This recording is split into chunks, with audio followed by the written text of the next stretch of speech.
Saludos a las personas que están viendo y escuchando este podcast titulado La Balanza. Juan Carlos Cepeda Barragán, bienvenido nuevamente a este podcast. ¿Qué tal? ¿Cómo estás? ¿Qué tal, Alejandro? Muy bien, muy contento de verte otra vez, de estar otra vez en tu programa. Pues listo para platicar de cualquier tema que quieras traer hoy a La Balanza. Estuviste como invitado en el episodio número 4 y gran parte de la audiencia ya te conoce.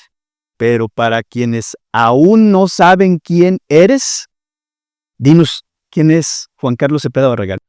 Gracias, Alejandro. Pues mira, soy un abogado postulante. Me dedico a defender los asuntos de mis clientes. Soy egresado de la Escuela Libre de Derecho y esa es mi actividad principal. Además, he sido invitado como conferencista en diversos temas, sobre todo de derechos humanos, de derecho en diversas universidades.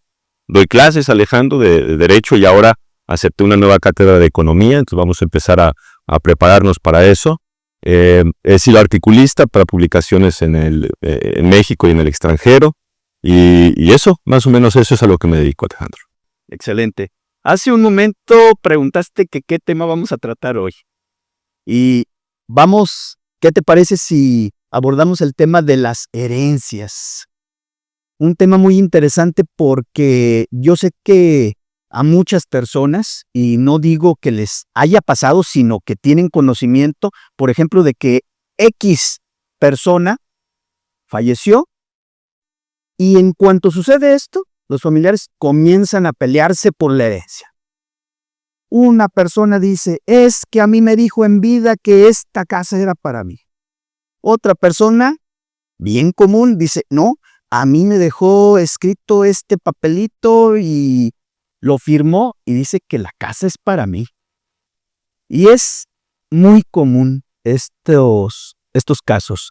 O no sé qué percepción tengas sobre esto, Juan Carlos. Sí, Alejandro, es muy común. Y este tema de las herencias es un tema fundamental, no solamente para las familias, sino para las sociedades, para las democracias, para los estados. Las herencias, o el tema de la herencia en general, parte de la idea de que existe una propiedad privada, ¿de acuerdo? Hay regímenes en los que no existían propiedades privadas, por ejemplo, en el régimen comunista de la antigua Unión Soviética, en los que la herencia no tenía mucha razón de ser, porque las cosas pertenecían al Estado. Sin embargo, en los regímenes en los que sí consideramos que existe la propiedad privada, la herencia es un tema fundamental. La gente trabaja y produce económicamente principalmente para satisfacer sus necesidades. Pero llega un punto donde uno comienza a trabajar ya no para satisfacer las propias necesidades que a lo mejor ya están satisfechas, sino con la idea de generar un patrimonio o generar cierta riqueza para las generaciones que vienen. O sea, es un incentivo a la producción. Y responde a la pregunta, ¿por qué trabajamos y a qué le dedicamos nuestra vida? Entonces la herencia es una solución a eso, porque está en la naturaleza humana que fallecemos. Todos vamos a morir. Y las cosas que hagamos, o el patrimonio, o la riqueza que creamos, ahí seguirá. ¿Qué hacemos con esa riqueza? Es una pregunta fundamental. Si se permite la propiedad privada y se permite heredar, eso constituye un incentivo en las sociedades y en las democracias que hace que la gente genere y produzca más con la ilusión no de gastárselo en uno mismo, sino que alguien más que viene después de nosotros, nuestros hijos generalmente, lo gasten y lo aprovechen y se suban a ese patrimonio como una red de seguridad para impulsarse hacia adelante. Entonces, es un tema fundamental. Y en cuanto a tema fundamental que permite la acumulación de la riqueza, donde hay riqueza hay problemas. Entonces, cuando falta la persona que generó esa riqueza, cuando ya no está ahí, surgen problemas porque vienen las personas que lo sucederán. Es decir, las personas que siguen o que continúan, representando a la persona que falleció, que continúan en la titularidad, en el dominio de ese patrimonio que se generó. La gente lo quiere. Los hijos, naturalmente, lo quieren. Y es causa de una multitud de problemas muy comunes en las sociedades y en las familias ya particularmente. ¿Sí? Desafortunadamente, sí causa bastantes problemas. Pero también a lo largo de este episodio vamos a ver cómo las personas pueden evitar dejar esos problemas a los familiares. Claro, ¿no? Hay maneras en las que podemos mitigar un poco la avaricia o la codicia de los familiares y regularla para que dé el menor número de problemas. Y hay situaciones en las que podemos evitarlos casi en su totalidad. Sí. Es correcto. ¿Y cómo ves entonces esto de me dijo antes de fallecer que esto era para mí, o a mí me dejó un papelito firmado en donde me dijo que esto también iba a ser para mí? ¿Qué validez tiene esto, Lick? Mira Alejandro, es que bueno que tocas ese tema, porque las herencias de por sí son complicadas. Son complicadas porque la persona que generó la riqueza ya no está. Entonces no le podemos ir a preguntar qué es lo que quiere hacer con las cosas. Entonces ya de por sí son complicadas. Pero se complican mucho más cuando la persona que generó la riqueza, el titular del patrimonio, empieza a hacer con sus hijos o con sus socios o con sus hermanos esta clase de promesas informales, ¿no? Y a la hija, el día que estaba gozando del rancho, porque fueron a andar a caballo por ahí, le dijo, este rancho va a ser tuyo, mijita. Pero luego pasaron los años y otra hija fue la que lo cuidó en el momento de su enfermedad y le firmó un papelito donde el rancho que le había prometido a una ya es de la otra. Es muy, muy, muy común y es una fuente que intensifica los problemas. Entonces, yo creo que aquí lo que hace falta es una cultura. Lo que hemos platicado la sesión pasada de prevención. Tenemos que prevenir. Y lo primero que tiene que hacer cualquier persona es tratar estos temas con apertura en el núcleo familiar sobre qué es lo que se quiere, qué es lo que se quiere hacer con la riqueza producida en la familia para el momento de la muerte. Y como la muerte es tabú, muchas familias lo evitan, Alejandro. Y hay que abordar esos temas con mucha transparencia. Acabas de mencionar de que es tabú y efectivamente hay una cultura de negación a ir con el notario, con el fedatario público, precisamente un tema que vamos a abordar más adelante, a ver lo de su testamento. Y te lo digo porque yo fui hace poco a realizar este trámite, por así decirlo, y me comentaba el notario que muy pocas personas asisten verdaderamente a realizar esto. Pero bueno, a ver, Juan Carlos, ¿tiene validez ese dicho o ese papelito? No tiene validez. Correcto. No tiene. Entonces, no tiene validez. No la tiene. Y a eso, entonces, vamos a entrar al tema del testamento. En virtud de que el dicho o el papelito firmado por la persona que desafortunadamente falleció no tiene validez legal para el reparto de la herencia, por lo tanto es sumamente importante la existencia de un testamento. Y con la existencia del testamento se evitan muchos problemas para los familiares una vez que la persona titular de ese patrimonio fallece. ¿Qué es un testamento, Lick? Mira, antes de contestarte qué es un testamento, quiero hacer una precisión, porque hay papelitos firmados a mano que sí valen. A ver, vamos a ver eso. Pero no son papelitos que se refieren a la herencia. Son un papelito firmado a mano, donde dice, cuando me muera, hijita querida, tendrás el caballo. Cuando me muera, hijita querida, tendrás el rancho o la casita. Ese no vale. Sin embargo, el papá bien puede decir, en este momento, hijita querida, te regalo el rancho. Una donación. Y eso ya es una donación. Sí. Ese sí vale. El otro que dice, para cuando me muera, ese no vale. La única disposición de la voluntad que vale para cuando yo me muera, se llama testamento. Y ahí vamos. Podría darte en este momento la definición de la ley y sería muy árida y a nadie le funcionaría. Quiero más bien tocar los puntos de la religión. Mira, el testamento primero es un acto. Es un acto. El testador, el dueño del patrimonio, va y actúa, manifiesta su voluntad, qué es lo que quiere. Es personalísimo. Es de los pocos actos de todo el mundo del derecho que no puede hacerse con un representante. Se hace en persona. y esto es fundamental, además de que es personalísimo, es revocable, es su otra característica. Uno puede ir personalmente a manifestar su voluntad frente a un notario de qué es lo que quiere hacer con sus cosas, y luego puede rajarse. A diferencia de un contrato, Alejandro, en un contrato tú haces un contrato y estás obligado y ahí se acabó. En el testamento puedo rajarme y hacer otro a los 5 minutos, o a los 10, o a los 5 años, o a los 20 años, cuando mi patrimonio ya ha cambiado, o mis afectos e intenciones ya han cambiado. Lo que comentabas hace un momento, de que probablemente una de las hijas o uno de los hijos estuvo más al pendiente de la persona que falleció y puede previamente a esto cambiar de idea. Sí, y es que uno hace un testamento. Supongamos que una persona hace un testamento a los 30 años. Nacen sus primeros hijos, están yendo a la primaria, dice, ay, no los quiero dejar desamparados, no quiero dejar problemas, hago un testamento. Pero voy a morir a los 60, a los 70, a los 80 años. Estás hablando de 50 años que no están previstos en el testamento. Entonces, es natural de este acto personalísimo ser revocable. Y por eso, Alejandro, cuando llegan mis clientes y dicen, oye, yo soy dueño de la casa fulano de tal porque mi papá me la dejó del testamento, aquí está en el testamento. Ok, no es suficiente que lo diga en el testamento. Vamos a ver un montón de cosas adicionales que pasó desde el momento en que hizo el testamento al momento en que falleció tu papá para ver qué es lo que va a pasar. O sea, el testamento por sí mismo es digamos, el acceso a la herencia, pero no es la herencia en sí misma, ¿me explico? Entonces, es un acto, el testamento personalísimo, es revocable porque el dueño debe tener la libertad de hacer lo que quiera con sus bienes hasta el mismo momento en que se muere, aunque haya dicho otra cosa antes.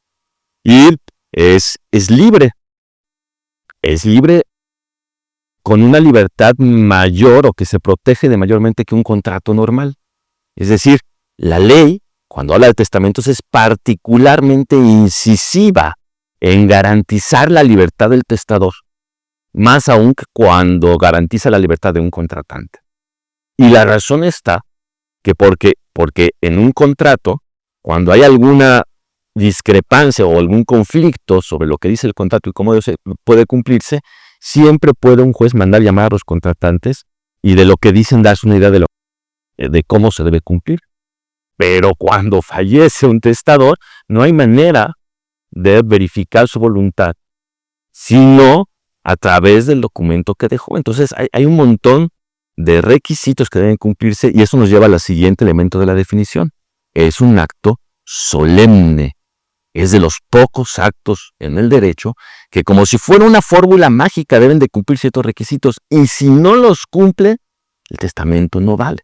Entonces, acto personalísimo, revocable, libre y solemne, por el cual una persona decide cuál será el destino de su patrimonio para el momento de la muerte. Esa sería tu definición y creo que ahí ya vemos las razones de por qué la definición es esa. Una definición muy completa, Juan Carlos, bastante completa y entendible. Y entonces, ¿en qué momento será lo idóneo, el momento idóneo para que una persona tenga un testamento? Te voy a decir algo, Alejandro, que a lo mejor te va a sorprender. No se recomienda testamento para todas las personas. De hecho, hay quien dice en la teoría que el testamento es un acto aristocrático, porque a lo que funcionaba anteriormente era no solamente para transmitir las herencias, sino para transmitir la calidad, digamos, el título aristocrático que correspondía a una persona determinada. Un conde transmitía su condado y el título de conde a través del testamento. Y, por ejemplo, en el México recién independiente, o en el México virreinal y luego independiente, únicamente testaban aquellos que tenían un interés en proteger sus privilegios de clase. Una persona llana jamás se le ocurría testar, primero porque no tenía nada para heredar, pero segundo porque la herencia en ese sentido del testamento, su función primordial era más bien social que económica, o tanto social como económica. Y hoy en día no es tan diferente. Hoy en día yo recomiendo a mis clientes que hagan testamento únicamente cuando tienen ideas muy precisas de qué hacer con sus cosas y quieren dejar alguna cosa a una persona en particular o dejar a algún pariente fuera de la herencia. Pero por eso, si la intención de una persona, que es lo más común, es dejar todas sus cosas a sus hijos y a su esposa por partes iguales, no hay necesidad de testar porque eso ya lo dice la ley.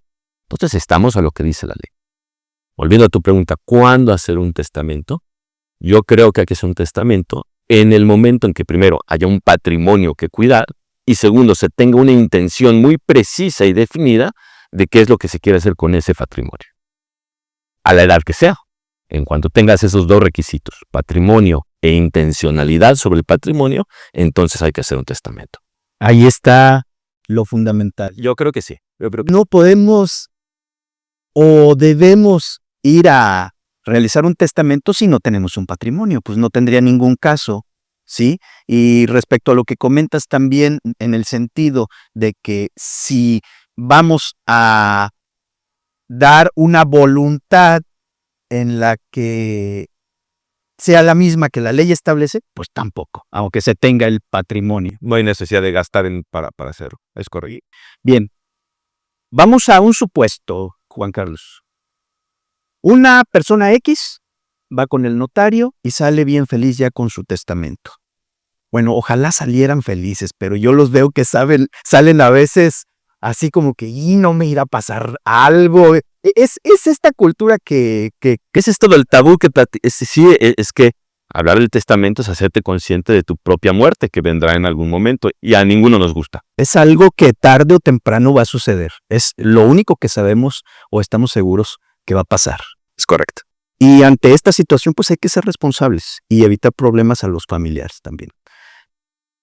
Sale la persona de la notaría, pero no le dice a alguien que tiene un testamento.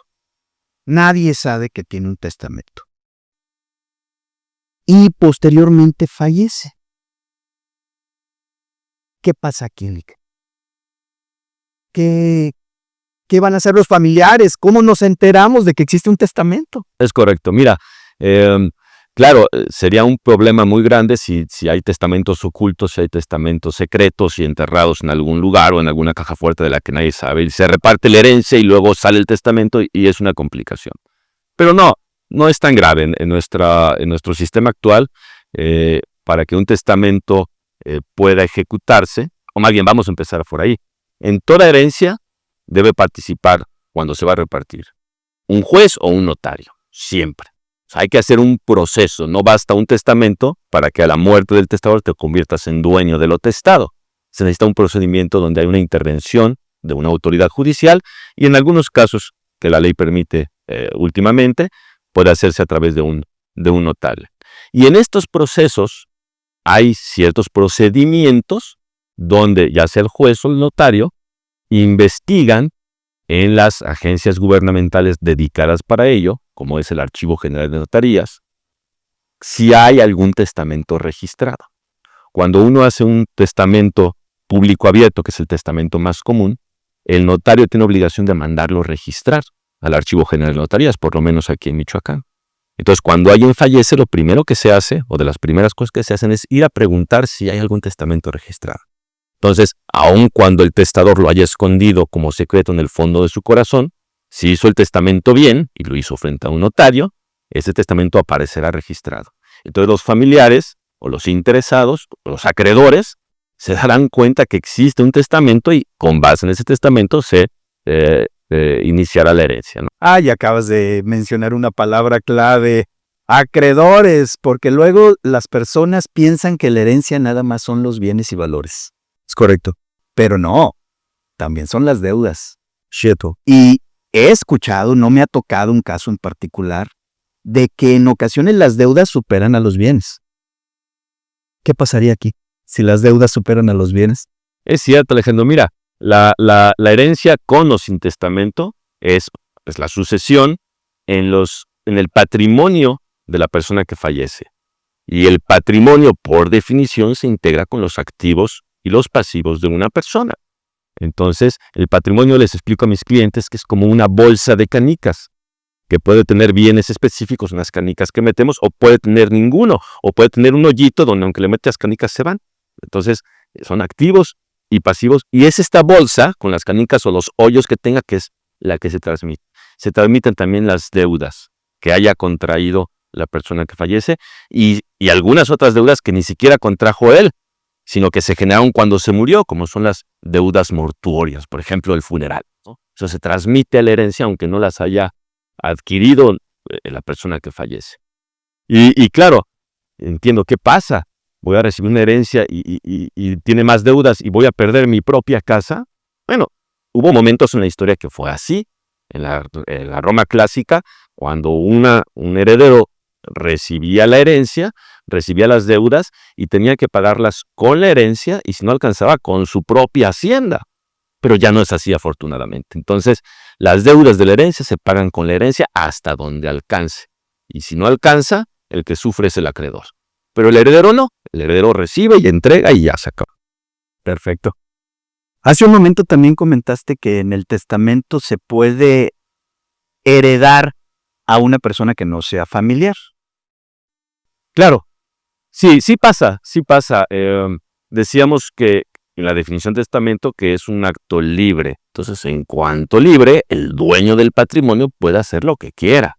Y cuando digo lo que quiere, es lo que quiera. Puede desheredar a quien quiera y decirle a mi hijo no le doy nada para que aprenda a trabajar y a mi esposa no me le doy nada porque me puso el cuerno. Y todo se lo dejo a mi compadre o se lo dejo a una institución de caridad o se lo dejo al Estado. Anteriormente era muy común que las personas heredaran a favor de la iglesia, por ejemplo. Ahora tenemos una prohibición constitucional en ese sentido, pero era una cuestión bastante común.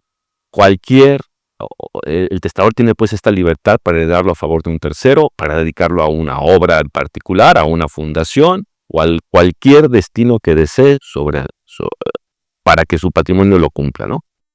Hace un momento comentaste de que se inicia un proceso con el juez. Y en caso de que no se tenga conocimiento de que existe un testamento, pues él va a investigar o va a ver la forma de que se sepa si existe el testamento o no. ¿A este juicio no se le puede llamar todavía testamentario o intestamentario o ya lleva un nombre en particular? Sí, los juicios de herencia se dividen en esas dos grandes categorías. Juicios testamentarios cuando los iniciamos con un testamento que ya sabemos que existe y juicios intestamentarios cuando no encontramos ningún. Y realmente la búsqueda del testamento en los registros se hace justo antes de comenzar el juicio. Correcto. Entonces, normalmente ya sabes cuando vas a repartir una herencia qué tipo de juicio vas a iniciar. No te salgas de uno o del otro. Entonces, un testamentario que se llaman testamentarías o un juicio sucesorio intestamentario en el que no hay testamento. Y hay asuntos, Alejandro, los que se tiene que iniciar incluso los dos. O que comienzas con uno y lo conviertes en el otro los acumulas. Esas son las posibilidades que tenemos cuando hay o no hay testamento. En todos los casos, un juicio. Acabas de mencionar entonces cuando se tiene testamento, es el juicio sucesorio testamentario. Cuando no se tiene un testamento, que es la mayoría de los casos, un juicio sucesorio intestamentario, desafortunadamente por la falta de cultura, ya lo habíamos comentado en el sentido de que se tenga un testamento. Ojalá esto se pudiera revertir, ¿no? Que fueran más juicios sucesorios testamentarios que intestamentarios. Normalmente, Juan Carlos, ¿cuánto dura un juicio testamentario? Un juicio sucesorio, testamentario o intestamentario, en el caso en que no haya conflicto entre los herederos, es relativamente largo. Yo diría que entre 2 y 6 meses puede concluirse, dependiendo de la situación en la que se encuentren los bienes de la herencia. Porque lo más común es que la gente deje para después tenga cierta desidia en arreglar problemas registrales de sus propios bienes, en completar las escrituras, en mandar a hacerlas, verificar el estado de las minutas, y lo vaya uno posponiendo. Entonces es normal que en un juicio sucesorio testamentario o intestamentario, a la hora de repartirlo nos dimos cuenta que todos los bienes o la gran parte de los bienes de la herencia están de forma irregular o su situación jurídica es irregular. Entonces hay que regularizarlos para repartirlos y eso los entretiene mucho. Pero pongamos que para un juicio en el que no haya problemas entre herederos, pueda resolverse entre 3 y 6 meses. ¿Cualquiera de los dos o nada más el testamentario? Cualquiera de los. El de 3 y 6 meses. Ahora, si hay problemas entre los herederos, los tiempos se aumentan exponencialmente. Tenemos juicios o conocemos juicios sucesorios que duran 10, 15, 20 años. En la historia del derecho tenemos noticia de juicios que han durado más de 100 años. Se puede complicar bastante si hay problemas entre los herederos y sobre todo cuando se trata de familias como las de nuestra región, son familias muy extensas. Aunque haya testamento, aún van a haber testamento. Interesante. Sí. Y de ahí que creo que hay que hablarlo. El testamento por sí mismo no soluciona todos los problemas de una transmisión hereditaria. Porque lo primero que hace un heredero que no está de acuerdo con el testamento es afirmar que el testamento es nulo, les falta alguna de estas solemnidades, de estos requisitos mágicos como de receta de bruja que tienen que tener para que sea, y ahí empieza a haber problemas sobre eso. Entonces el propio testamento, como puede impugnarse, no garantiza que no habrá problemas ese futuro. Sí es un paliativo, por eso al principio decía mitigar. El testamento mitiga algunos de los problemas, pero no previene todos los que son posibles en un problema, en un asunto hereditario. Sí. También se ha mencionado que en lo que es la ley se establece, en caso de que no haya testamento, cómo se puede repartir este patrimonio que se hereda. Claro. ¿Sí? Entonces, ¿quiénes son las personas a que tienen derecho conforme ya a la ley? No a la voluntad del testador, sino no hay testamento, entonces vamos a proceder lógicamente conforme a lo que establece el código. ¿Quiénes son las personas que tienen derecho primero? Mira, te lo voy a responder de una manera primero amplia y luego precisa. En general, los parientes. Son los parientes en los que tienen derecho a ser herederos de cuando no existe un testamento. ¿Cuáles parientes? Pues depende de la composición de cada familia. Entonces, la ley tiene una serie de un catálogo, digamos, de personas que tienen derecho a la herencia y depende de su relación particular con el testador. Por ejemplo, vamos a verlo la ley es muy casuística en este tipo de asuntos, caso por caso. La persona que falleció era una persona soltera y sin hijos. Entonces, heredan sus parientes más próximos, que son sus ascendientes. Sus padres no tienen padres, sus abuelos. Y si no, vamos a los colaterales y fallecen los primos, pero los tíos primero y luego los primos. ¿Me explico? Sí. Si una persona está casada y muere sin hijos, entonces hereda el cónyuge supérstite, o sea, el viudo o la viuda, pero también una parte se reparte hacia arriba a los padres. Entonces concurre cónyuge con los padres. Murió con hijos. Entonces no solo es el cónyuge, No solo es el cónyuge. también son los padres. Para los padres la ley establece un cierto tipo de herencia que es una pensión alimenticia, sí. Sí, en ese caso en particular, ¿de acuerdo? Sin hijos. Sin hijos. Estoy casado, tengo padres, pero no tengo hijos, fallezco, entonces mi cónyuge es mi principal heredero, pero debo garantizar, o la ley garantiza, una pensión alimenticia para los padres que se paga de la herencia.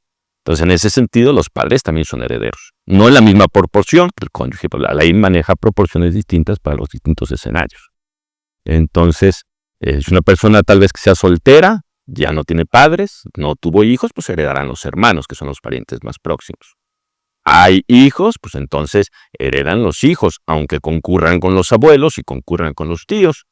Y también hereda el cónyuge. Entonces, cada caso debe revisarse en lo particular. Y por eso digo que mi respuesta general es los parientes en general.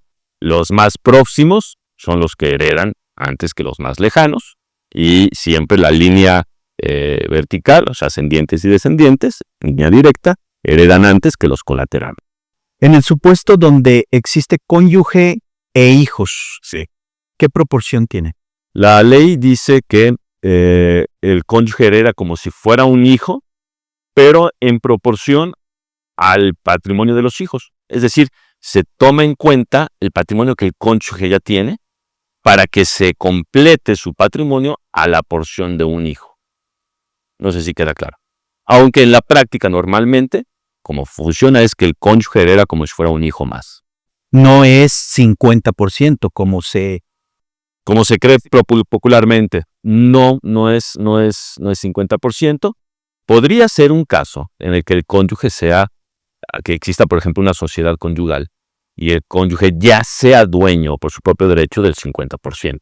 Entonces, en ese caso, se respeta su 50% del que ya es dueño y hereda una parte adicional como si fuera un hijo. Exacto, es que aquí en la sociedad conyugal ya es propietario del 50%, aunque los bienes estén a nombre del otro cónyuge.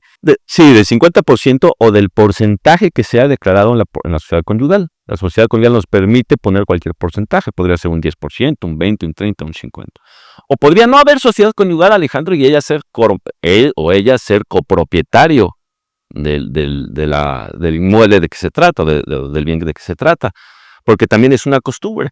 Un matrimonio compra una casa o compra un terreno donde construyan su casa y desde el principio lo compran y lo ponen 50% desde la mujer y 50% desde el marido. Que es más común en el régimen de bienes separados. Eso es común en el régimen de bienes separados. Correcto. Hemos hablado del testamento, del juicio sucesorio testamentario, juicio sucesorio intestamentario. Y recuerdo que en una ocasión, cuando te estaba platicando que había ido yo bien feliz con el notario a que me hiciera mi testamento, o ambos estar ahí en la redacción del testamento, comentamos sobre un tema en particular que es el fideicomiso. Juan Carlos, ¿qué es el fideicomiso? Porque también este tema es interesante aquí en lo que es, y es otra opción. Claro, es otra opción. Claro, no para todos, pero sí es otra opción. Mira, el fideicomiso es un contrato basado en la confianza y tiene una característica muy particular y consiste en que mediante el fideicomiso, el fideicomitente, que es el dueño de las cosas, transmite en vida, transmite su propiedad. Deja de ser dueño. Eso asusta a mucha gente. Pero se transmite la propiedad con una característica particular. Es una propiedad que se llama propiedad fiduciaria. Y se transmite únicamente a un tipo de persona regulada muy particular que se llama fiduciario. Ese fiduciario es normalmente o típicamente una institución financiera, un banco. Entonces, el testador que causa la herencia o que causará la herencia transmite su propiedad en vida a ese fiduciario y le da instrucciones precisas de qué hacer con ese patrimonio. Entonces, permite una regulación muy, muy, muy detallada de qué es lo que se debe hacer con las cosas, mientras vivo y cuando fallezco.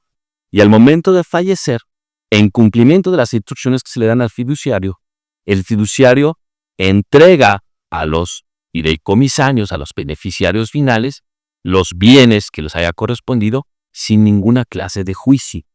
Entonces, ese fideicomiso es una figura que da miedo porque transmito mi propiedad, pero que no tendría, o ese miedo no es fundamental, ya que mediante las instrucciones que les doy al fiduciario, puedo seguir gozando de mi propiedad mientras vivo, o que ya no sea mía, como si sí lo fuera. Y cuando fallezco, el fiduciario la entrega a los beneficiarios finales. Es una figura muy noble. Se asemeja al usufructo, en una parte en la que yo transmito la propiedad, pero sigo usando vitaliciamente los bienes o disfrutando de ellos. Ok, Salva, a ver, lo que pasa es que algunos abogados me van a ver allí y van a estar criticando. Salvo algunas diferencias, me parece que la analogía es acertada, en ese sentido de que puedo seguir gozando las cosas que ya no son técnicamente mías. A diferencia del usufructo, el usufructo es un derecho real y tiene sus propias reglas y va por su propia carretera, vamos, su propio camino. Pero a diferencia del usufructo, el fideicomiso tiene la flexibilidad suficiente para que no solamente lo use, sino que disponga de él. Porque el fideicomitente, el que ya era propietario original de las cosas, puede en cualquier momento instruir al fiduciario para que venda alguna cosa y le entregue el dinero. Me explico que es algo que no podrías hacer en el usufructo, cuando ya tu propiedad la transmitiste plenamente, por lo menos la nula propiedad. No, en el fideicomiso el propietario sigue siendo el fiduciario que la institución financiera, pero está sujeto a tus decisiones, a tus instrucciones que se pueden dar en cualquier momento. Entonces, aunque se transmitió la propiedad, todavía tiene facultades para poder tomar decisiones sobre esos bienes que transmitió. Es correcto. Y posteriormente se reparten o se entregan, de acuerdo a la voluntad del fideicomitente, a los fideicomisarios, ¿sí?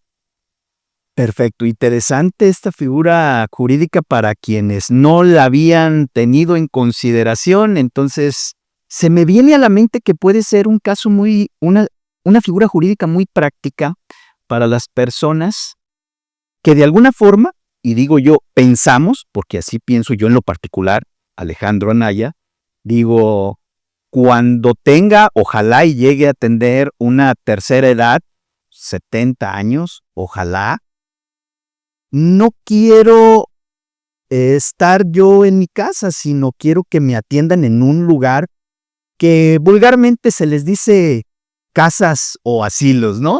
Pero siempre digo, pues un lugarcito, un buen lugar, en donde me estén dando mis medicinas, me estén dando mi comida, estén al pendiente, médicos, etcétera, que también no es común pensar así en México.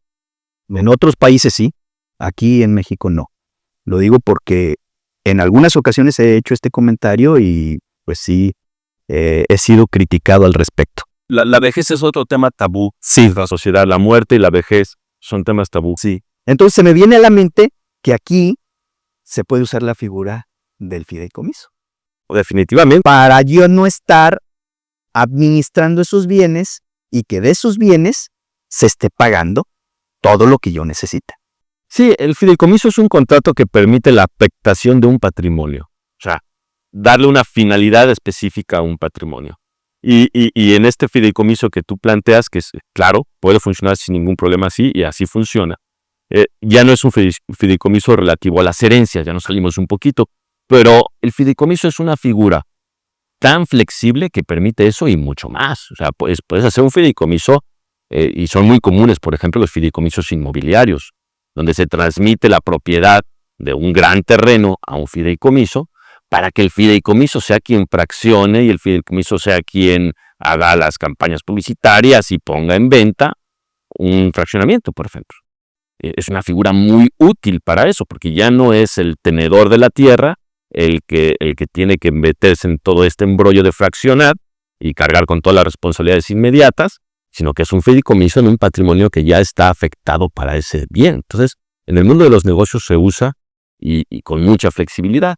En el mundo familiar funciona para la distribución de bienes hereditarios, del patrimonio familiar, para pagar un asilo o para programar, por ejemplo, las universidades de nuestros hijos y afectar un patrimonio para esas circunstancias.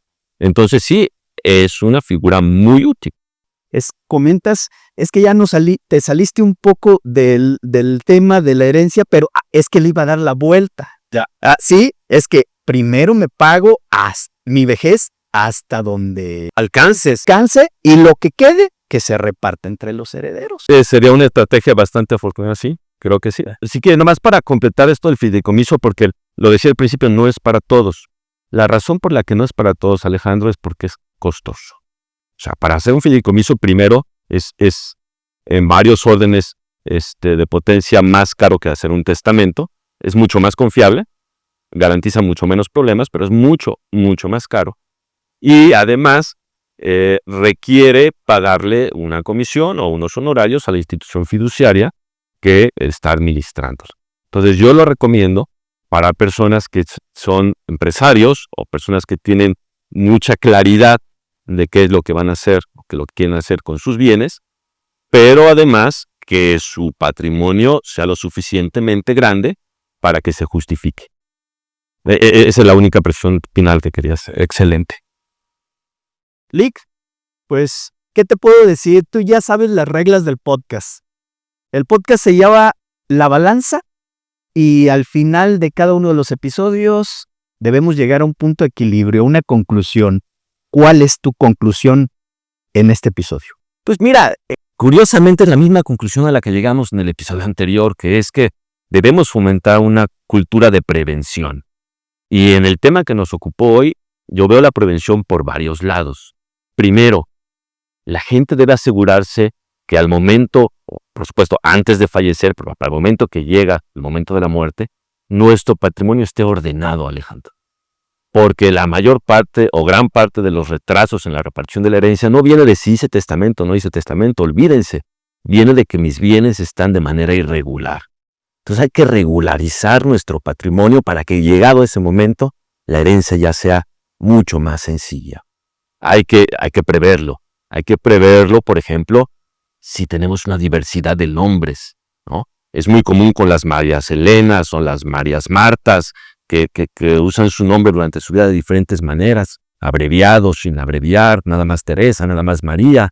Entonces hay que organizar eso antes de fallecer. No dejemos que sean nuestros herederos quienes tengan que organizarlo antes de residir. Eso por un lado. Y segundo, recomiendo asesoría para que las personas determinen primero si requieren un testamento o no requieren un testamento.